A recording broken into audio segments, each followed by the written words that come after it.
Tower Defense Simulator recently released their new evolution tower to the shotgunner tower called the Enforcer. In this video, we're going to be showcasing the Enforcer and then testing it against the Fallen King and Frost Boss to see which of the top half is better and how it does in general. So let's get right into it.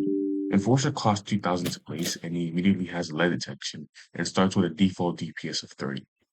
His first upgrade brings him to 35, and second upgrade gives him hidden detection, a flashbang ability which stuns units for 0.5 seconds, and an increased DPS of 56.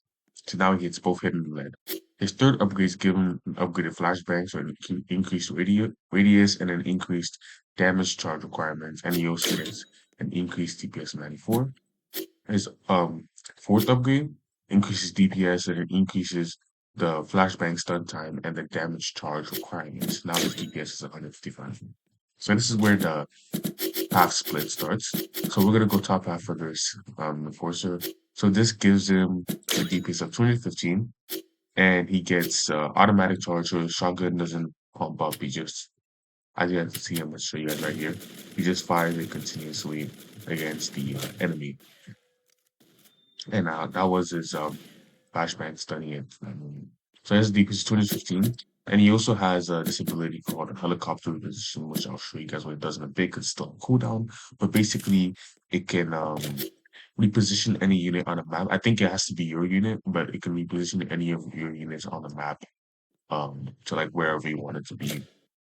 So continuing, full arsenal does it increases his DPS to 373, and right now we are doing 373 DPS, and his last upgrade, Punisher, will increase it to 498. So he does basically around 500 DPS with the range of 21.45. So we're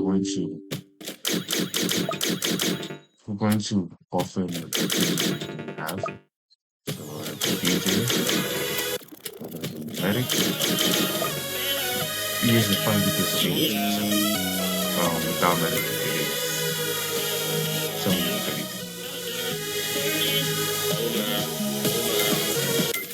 So now we're going to be testing the bottom path, which you guys can see right here. So the bottom path does less DPS than the top path actually. There's 188 DPS, but he does have this ability called Swap Fan. But as you hear, you can spawn some Swap Fans. This does 750 health, sorry.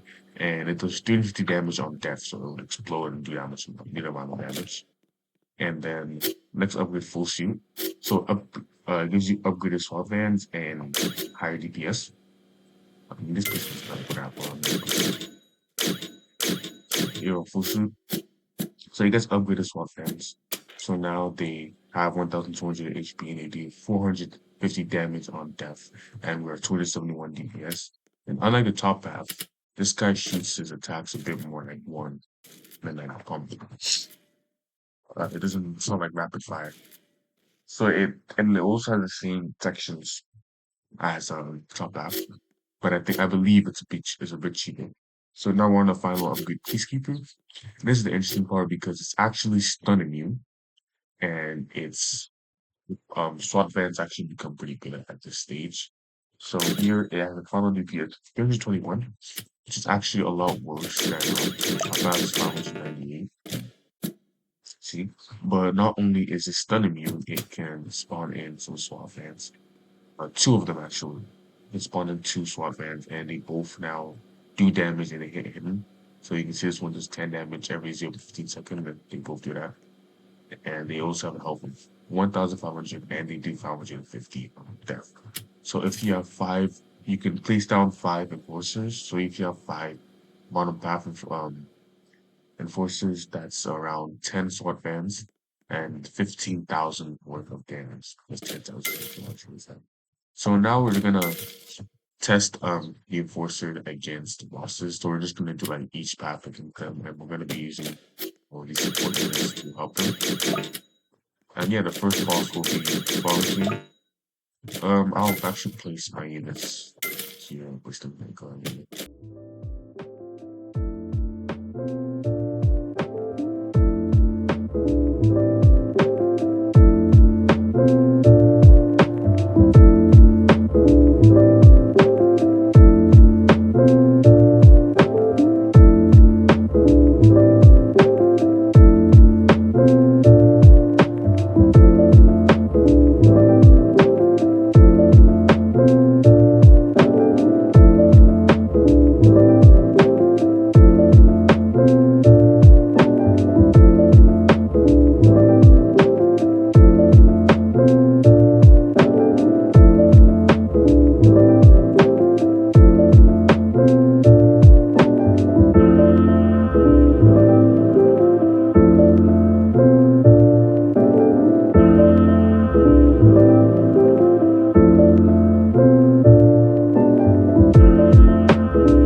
the frost spirit's kind of glitched, but it got us to around. It still manages to do more damage than the monocraft anyways. So when testing us against with the other evolution towers, the Juggernaut, both the Juggernaut and Kingpin did do better. But maybe this is because you know bouncers, but the Kingpin did do like around the same level as the Enforcer. So overall, the Enforcer is worse than both Juggernaut and Kingpin in my opinion.